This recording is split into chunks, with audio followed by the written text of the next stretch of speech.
ప్రభునందు ప్రియమైన దేవుని బిడ్డలకు మన ప్రభు అయిన యేసు క్రీస్తు నామున శుభములు కలుగునుగాక.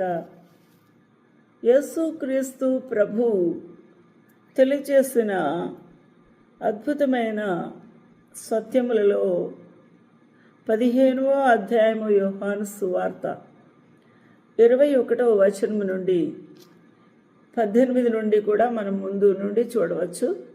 చూసినప్పుడు ఇలా వ్రాయబడి ఉంది: లోకము మిమ్మును ద్వేషించిన ఎడల. ఈ లోకములో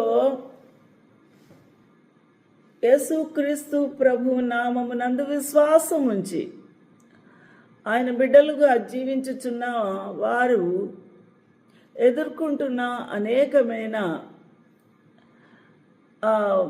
సమస్యలను మనం చూస్తూ ఉన్నప్పుడు వారు ద్వేషించబడుతూ ఉన్నారు. మొట్టమొదటిగా ద్వేషించబడుట. ఎవరు మనల్ని ద్వేషిస్తున్నారు అనగా, యేసుక్రీస్తు ప్రభువును ద్వేషించిన వారే మనల్ని ద్వేషిస్తారు. అందువల్లనే కదా యేసుక్రీస్తు ప్రభు మనకన్నా ముందుగా ఆయన ద్వేషించబడ్డారు. అది 18వ వచనంలో ప్రభు చెప్తున్నారు: లోకం మిమ్మును ద్వేషించిన ఎడల మీకంటే ముందుగా నన్ను ద్వేషించి ఉన్నారు.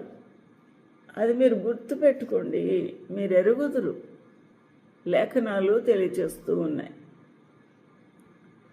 If the world hate you, you know that it hated me, means Jesus Christ, before it hated you.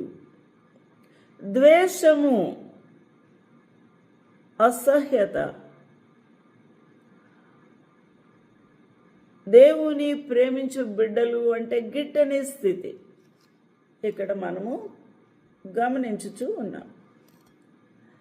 కాబట్టి ఎవరైతే ఈ ద్వేషమును అనుభవించుచూ ఉన్నారో, ద్వేషించబడుతూ ఉన్నారో, వారు మొట్టమొదటిగా గ్రహించవలసిన చాలా ప్రాముఖ్యమైన విషయం ఏమనగా, నేను ద్వేషించబడుతూ ఉన్నాను అని బాధ పొందే ముందు మనకంటే ముందుగా